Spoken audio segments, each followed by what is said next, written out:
Et si ce que vous appelez le hasard ou le manque de direction cachait en réalité un don spirituel encore endormi, saviez-vous que Dieu vous a donné un trésor que vous n'avez peut-être jamais ouvert, un don capable de transformer non seulement votre vie, mais aussi celle de ceux qui vous entourent? Beaucoup de personnes passent toute leur vie sans jamais découvrir ce que Dieu a réellement placé en elles. Mais lorsque ce don se révèle, tout change. Vos choix, votre paix intérieure, votre impact sur la vie des autres. Restez avec moi quelques instants, car comprendre votre don spirituel peut transformer votre vie bien plus profondément que vous ne l'imaginez. Mes bien-aimés, combien d'entre nous marchent sur cette terre sans jamais découvrir le trésor que le Créateur a placé en nous? Combien vivent dans l'ombre de ce qu'ils pourraient être, simplement parce qu'ils n'ont jamais pris le temps de chercher, de creuser, de découvrir ce don spirituel que Dieu leur a confié? Charles Spurgeon, ce grand prédicateur que beaucoup appellent le prince de la prédication, disait avec une profonde sagesse que chaque croyant possède un don unique, une capacité spéciale accordée par le Saint-Esprit pour édifier l'Église et glorifier Dieu. Ce n'est pas une question de mérite ou de position sociale. Non, mes amis, c'est une question de grâce divine. Regardez autour de vous. Voyez-vous ces personnes qui semblent accomplir des choses extraordinaires pour le royaume de Dieu? Ces hommes et ces femmes qui touchent des vies, qui apportent l'espoir là où règne le désespoir, qui allument des lumières dans les ténèbres. Ils ne sont pas différents de vous. La seule différence, c'est qu'ils ont découvert leur don spirituel et ont choisi de le cultiver, de le développer, de le mettre au service du Seigneur. Et cette même possibilité vous appartient aujourd'hui. L'apôtre Pierre nous dit dans sa première épître, chapitre 4, verset 10, « Comme de bons dispensateurs des diverses grâces de Dieu, que chacun de vous mette au service des autres le don qu'il a reçu. » Remarquez ces mots puissants, « chacun de vous », pas seulement les pasteurs, pas seulement les évangélistes, pas seulement ceux qui occupent des positions visibles dans l'Église. Non, chacun de vous. Cela vous inclut, mon frère. Cela vous inclut, ma sœur. Vous qui écoutez ces paroles en ce moment même, vous avez reçu un don. La question n'est pas de savoir si vous en avez un, mais plutôt de savoir si vous l'avez découvert. Spurgeon aimait rappeler à ses auditeurs que Dieu ne fait pas d'erreur. Quand il vous a créé, il avait un plan précis. Quand il vous a sauvé par sa grâce infinie, il avait un dessein pour votre vie. Et dans ce dessein, il a placé en vous des capacités spirituelles qui ne demandent qu'à être révélées et utilisées. Pensez à cela un instant. Le Dieu de l'univers, celui qui a créé les étoiles et les océans, celui qui maintient toutes choses par sa puissance, a choisi de vous équiper personnellement pour participer à son œuvre sur cette terre. N'est-ce pas là une pensée qui devrait enflammer nos cœurs? Mais je dois vous dire la vérité, mes bien-aimés. Beaucoup de croyants vivent dans la médiocrité spirituelle parce qu'ils n'ont jamais pris au sérieux cette question des dons spirituels.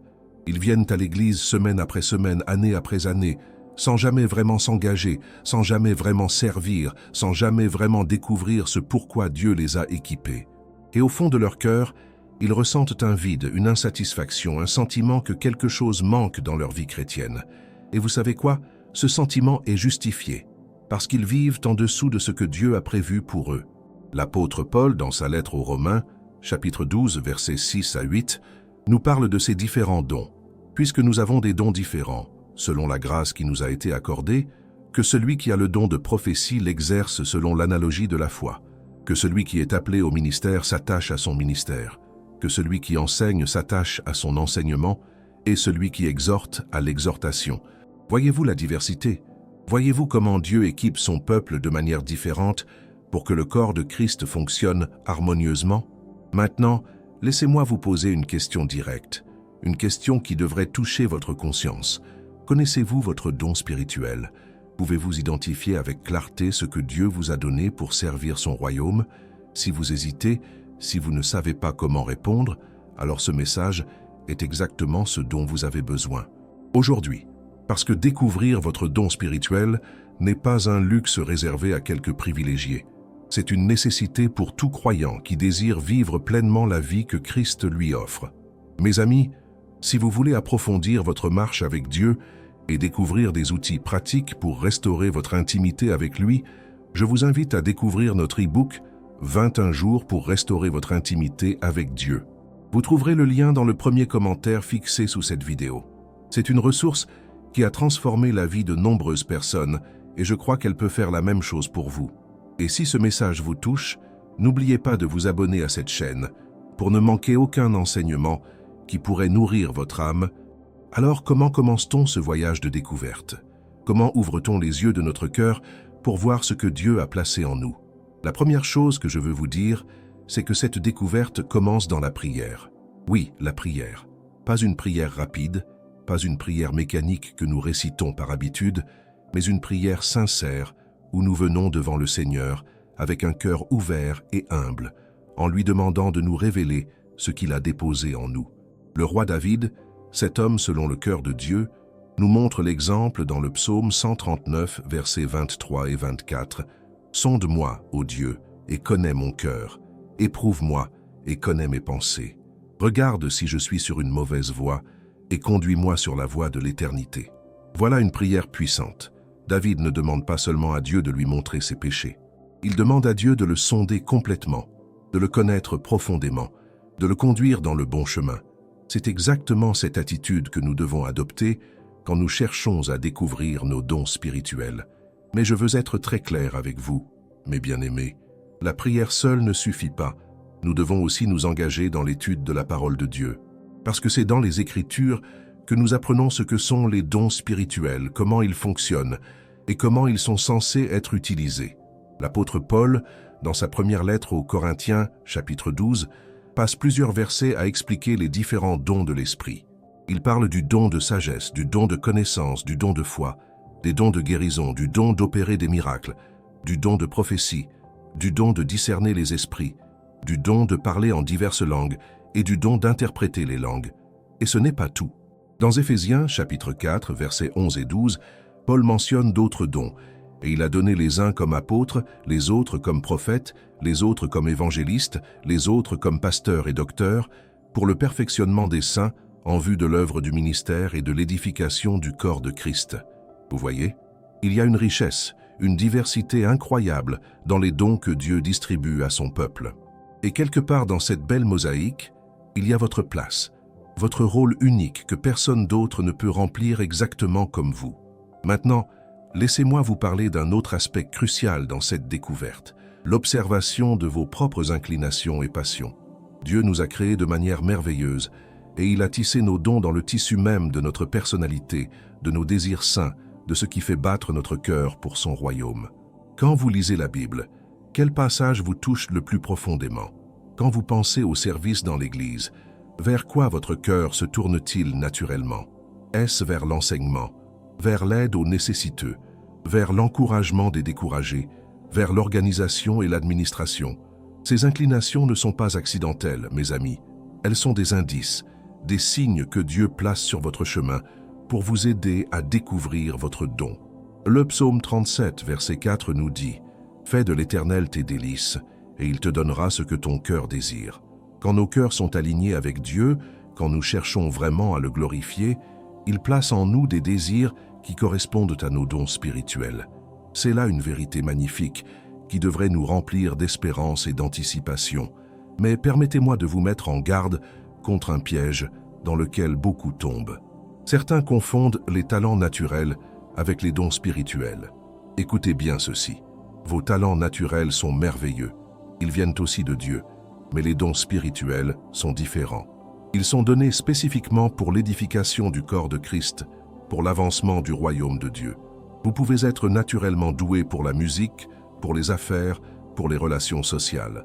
Ces talents peuvent certainement être utilisés pour Dieu, mais vos dons spirituels vont au-delà de vos capacités naturelles. Ils sont surnaturels dans leur essence et dans leur efficacité. L'apôtre Pierre, dans sa deuxième épître, chapitre 1, verset 3, nous rappelle « Comme sa divine puissance nous a donné tout ce qui contribue à la vie et à la piété, au moyen de la connaissance de celui qui nous a appelés par sa propre gloire et par sa vertu. » Remarquez, sa divine puissance nous a donné tout ce qui contribue. Tout. Cela inclut vos dons spirituels. Dieu ne vous a pas sauvé pour vous laisser démunis, sans ressources, sans équipement pour la bataille spirituelle et pour le service de son royaume. Il vous a tout donné. Maintenant, c'est à vous de découvrir ce qu'il vous a donné. Alors, comment faire concrètement? Voici ce que je vous encourage à faire dès aujourd'hui. Premièrement, Mettez-vous à genoux et demandez au Seigneur de vous révéler vos dons. Soyez spécifique dans votre prière. Dites-lui que vous voulez vraiment savoir, que vous voulez vraiment servir, que vous voulez vraiment être utilisé par lui. Deuxièmement, étudiez les passages bibliques sur les dons spirituels. Lisez Romains 12, 1 Corinthiens 12, Éphésiens 4 et 1 Pierre 4. Laissez la parole de Dieu instruire votre compréhension. Troisièmement, commencez à servir. Oui, servez même si vous n'êtes pas encore sûr de votre don, parce que c'est souvent dans le service que nos dons se révèlent et se confirment. Il y a quelque chose de profondément important que je dois partager avec vous maintenant, mes bien-aimés. La découverte de votre don spirituel n'est pas seulement une question personnelle, une affaire privée entre vous et Dieu. Non, elle implique aussi la communauté des croyants, le corps de Christ. Parce que vos dons ne vous ont pas été donnés pour vous-même, pour votre propre édification personnelle uniquement. Ils vous ont été donnés pour le bien commun, pour l'édification de toute l'Église. Dans la première lettre aux Corinthiens, chapitre 12, verset 7, Paul déclare avec clarté « Or, à chacun la manifestation de l'Esprit est donnée pour l'utilité commune. » Voyez-vous ces mots? Pour l'utilité commune. Vos dons spirituels sont comme des pièces d'un grand puzzle. Seuls, ils ont de la valeur, mais c'est quand ils s'assemblent avec les dons des autres croyants qu'ils créent l'image complète que Dieu désire voir dans son Église. Vous n'êtes pas une île isolée dans l'océan de la foi. Vous êtes une partie vitale, essentielle, irremplaçable du corps de Christ. Alors comment le corps de Christ peut-il vous aider à découvrir vos dons? De plusieurs façons merveilleuses. Premièrement, vos frères et sœurs dans la foi peuvent souvent voir en vous des capacités que vous-même ne reconnaissez pas. Combien de fois ai-je vu des croyants humbles, trop humbles peut-être, qui ne réalisaient pas les dons évidents que les autres voyaient clairement en eux? Peut-être avez-vous un don d'enseignement, et vos frères et sœurs remarquent comment vos paroles apportent toujours de la clarté et de la compréhension. Peut-être avez-vous un don d'encouragement, et les gens se sentent toujours fortifiés après avoir parlé avec vous. Écoutez les observations de ceux qui vous connaissent bien dans la foi. Quand quelqu'un vous dit « Tu as vraiment un don pour cela », ne balayez pas ce commentaire d'un revers de main. Prenez-le au sérieux. Priez à ce sujet. Demandez au Seigneur si c'est bien lui qui parle à travers cette personne. Le livre des Proverbes, chapitre 11, verset 14, nous enseigne « Quand la prudence fait défaut, le peuple tombe, et le salut est dans le grand nombre de conseillers. » Les conseils de croyants mûrs et sages peuvent être des instruments que Dieu utilise pour confirmer vos dons spirituels. Deuxièmement, c'est dans le service actif au sein de l'Église que vos dons vont vraiment se manifester et se développer. Vous ne pouvez pas découvrir si vous avez un don d'enseignement en restant assis passivement dimanche après dimanche. Vous devez essayer d'enseigner, peut-être d'abord dans un petit groupe, puis dans des contextes plus larges. Vous ne découvrirez pas si vous avez un don d'hospitalité en gardant votre porte fermée. Vous devez ouvrir votre maison, accueillir les frères et sœurs et voir comment Dieu utilise votre générosité pour bénir son peuple. L'apôtre Paul encourage son jeune disciple Timothée dans sa deuxième lettre, chapitre 1, verset 6. « C'est pourquoi je t'exhorte à ranimer le don de Dieu que tu as reçu par l'imposition de mes mains. » Remarquez que Paul parle de ranimer le don. Cela implique une action, un effort conscient, un engagement délibéré. Vos dons spirituels ne sont pas comme des lumières automatiques qui s'allument toutes seules. Ils doivent être activés, exercés, développés. Et cela se fait dans le contexte du service pratique. Maintenant, je veux aborder quelque chose qui trouble beaucoup de croyants. Que faire si vous pensez avoir identifié votre don, mais que vous ne voyez pas beaucoup de résultats? Que faire si vous servez fidèlement, mais que les choses ne semblent pas vraiment fonctionner comme vous l'espériez? Premièrement, ne vous découragez pas. Le succès dans le royaume de Dieu ne se mesure pas toujours en termes de résultats visibles et immédiats. Notre responsabilité est d'être fidèle, pas nécessairement d'être spectaculaire. Jésus lui-même nous enseigne cette leçon importante dans la parabole des talents, en Matthieu chapitre 25. Le maître ne félicite pas ses serviteurs parce qu'ils ont gagné des montants différents. Non, il félicite chacun pour sa fidélité. C'est bien, bon et fidèle serviteur. Tu as été fidèle en peu de choses.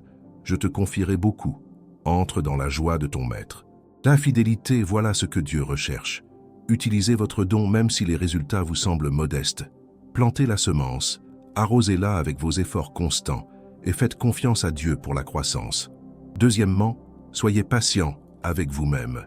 Les dons spirituels se développent avec le temps et l'expérience.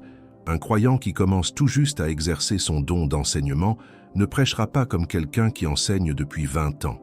Quelqu'un qui découvre son don d'évangélisation ne verra peut-être pas des centaines de conversions immédiatement, mais avec la persévérance, avec la dépendance du Saint-Esprit, avec l'étude constante de la parole, vos dons vont grandir et mûrir. C'est un processus, un voyage, pas une destination instantanée. Le prophète Zacharie nous donne cette parole encourageante au chapitre 4, verset 10, « Car ceux qui méprisaient le jour des faibles commencements se réjouiront. » Ne méprisez pas vos débuts modestes. Ne regardez pas avec dédain vos premiers efforts maladroits. Dieu peut prendre vos faibles commencements et les transformer en quelque chose de glorieux pour son royaume. Ce qui compte, c'est que vous commenciez, que vous fassiez ce premier pas de foi, que vous disiez « Seigneur, me voici, utilise-moi comme tu le désires. » Mes bien-aimés, nous arrivons maintenant à un point absolument crucial dans notre réflexion. Découvrir votre don spirituel est merveilleux, mais ce n'est que le début. Ce qui compte vraiment, c'est ce que vous allez faire avec cette découverte, parce que je dois vous dire une vérité difficile mais nécessaire. Un don découvert mais non utilisé est comme une lampe cachée sous un boisseau. Elle possède la capacité d'éclairer, mais elle ne remplit pas son dessein. Et cela, mes amis, c'est une tragédie spirituelle. Jésus nous met en garde contre cette tentation dans Matthieu, chapitre 5, versets 14 à 16. Vous êtes la lumière du monde.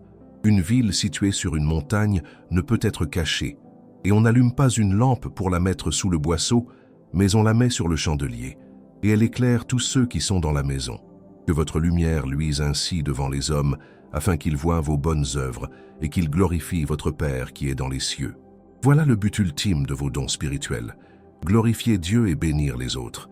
Pas pour votre propre gloire, pas pour attirer l'attention sur vous-même, mais pour que le nom de Dieu soit magnifié. Alors, comment utiliser vos dons de manière qui honore vraiment Dieu et qui impacte véritablement votre vie et celle des autres? Premièrement, vous devez les utiliser avec humilité. L'orgueil spirituel est l'un des dangers les plus subtils et les plus destructeurs dans la vie chrétienne. Quand vous découvrez que vous avez un don particulier, il peut être tentant de penser que vous êtes plus important que les autres, que vous êtes spécial d'une manière qui vous élève au-dessus de vos frères et sœurs. Mais cette pensée vient directement de l'ennemi de nos âmes. Paul nous avertit clairement dans Romains, chapitre 12, verset 3, « Par la grâce qui m'a été donnée, je dis à chacun de vous de ne pas avoir de lui-même une trop haute opinion, mais de revêtir des sentiments modestes selon la mesure de foi que Dieu a départie à chacun. Vos dons ne vous rendent pas supérieurs, ils vous rendent responsables. Plus Dieu vous a donné, plus il attend de vous. Et cette responsabilité devrait vous conduire à l'humilité, pas à l'arrogance. Quand vous servez avec votre don, souvenez-vous toujours que c'est Dieu qui travaille à travers vous. Vous n'êtes que l'instrument. C'est lui le maître artisan. Deuxièmement, utilisez vos dons avec amour. Sans amour, même les dons les plus spectaculaires ne valent rien. C'est exactement ce que Paul enseigne dans ce passage magnifique de 1 Corinthiens, chapitre 13, versets 1 à 3. « Quand je parlerai les langues des hommes et des anges, si je n'ai pas l'amour, je suis un airain qui résonne ou une cymbale qui retentit. Et quand j'aurai le don de prophétie, la science de tous les mystères et toute la connaissance, quand j'aurai même toute la foi jusqu'à transporter des montagnes, si je n'ai pas l'amour, je ne suis rien. Pensez à cela profondément. Vous pouvez avoir le don le plus puissant, vous pouvez accomplir des choses extraordinaires, mais si l'amour n'est pas votre motivation, si vous ne servez pas avec compassion et tendresse envers ceux que vous servez, tout cela n'est que du bruit. L'amour transforme l'exercice de vos dons. Il les rend doux quand ils pourraient être durs, patient quand ils pourraient être précipités, encourageant quand ils pourraient être critiques. L'amour authentique pour Dieu et pour son peuple doit être le carburant qui alimente l'utilisation de vos dons spirituels. Troisièmement, utilisez vos dons avec persévérance. Le ministère, le service dans le royaume de Dieu, n'est pas une course de vitesse. C'est un marathon. Il y aura des moments où vous serez fatigué, découragé, tenté d'abandonner. Il y aura des saisons où vous vous demanderez si vos efforts font vraiment une différence. C'est dans ces moments-là que vous devez tenir ferme, que vous devez continuer à utiliser vos dons, même quand vous ne sentez pas d'enthousiasme, même quand les circonstances semblent décourageantes. L'apôtre Paul nous exhorte dans Galates, chapitre 6, verset 9, « Ne nous lassons pas de faire le bien, car nous moissonnerons au temps convenable si nous ne nous relâchons pas. Remarquez la promesse, nous moissonnerons. Pas peut-être, pas si les conditions sont parfaites. Non, nous moissonnerons, c'est certain. Mais quand? Au temps convenable de Dieu, pas nécessairement selon notre calendrier. Votre responsabilité est de rester fidèle, de continuer à semer, de continuer à servir et de faire confiance à Dieu pour les résultats et le timing. Maintenant, permettez-moi de vous parler de l'impact que l'utilisation de vos dons spirituels aura sur votre propre vie, parce que c'est quelque chose de magnifique et de souvent inattendu. Quand vous commencez à servir Dieu avec les dons qu'il vous a donnés, quelque chose de profond se passe en vous. Vous commencez à ressentir un sens de dessein, de direction, de signification que vous n'aviez peut-être jamais connu auparavant. Vous vous réveillez le matin avec une raison de vivre qui va au-delà de vos propres besoins et désirs. Vous faites partie de quelque chose de plus grand que vous-même. Cette joie, cette satisfaction, cette paix profonde que vous ressentirez ne vient pas de l'accomplissement personnel au sens égoïste. Elle vient de l'alignement de votre vie avec le dessein de Dieu. Vous êtes exactement là où Dieu vous veut, faisant exactement ce pourquoi il vous a créé et équipé. C'est là que se trouve la vraie joie chrétienne. Pas dans le confort, pas dans la facilité, pas dans l'absence de défis, mais dans l'obéissance fidèle à l'appel de Dieu sur votre vie. Mes bien-aimés, nous voici arrivés à la fin de ce message. Mais en réalité, ce n'est pas une fin, c'est un commencement pour vous. Le commencement d'une vie transformée par la découverte et l'utilisation de vos dons spirituels. Souvenez-vous, Dieu vous a équipé avec un dessein précis. Ne laissez pas ce trésor enfoui en vous. Cherchez-le avec tout votre cœur, développez-le avec fidélité et utilisez-le avec amour pour la gloire de Dieu. Je vous remercie sincèrement d'avoir pris le temps d'écouter ce message jusqu'au bout. Si ces paroles ont touché votre cœur, je vous invite à vous abonner à cette chaîne pour continuer à recevoir des enseignements qui nourriront votre âme. N'oubliez pas de laisser un commentaire pour partager vos réflexions et de cliquer sur « J'aime » pour encourager ce ministère. Et si vous désirez aller plus loin dans votre intimité avec Dieu, notre e-book 21 jours pour restaurer votre intimité avec Dieu vous attend dans le premier commentaire fixé. Que Dieu vous bénisse abondamment et continuez à regarder les prochaines vidéos qui apparaîtront sur votre écran.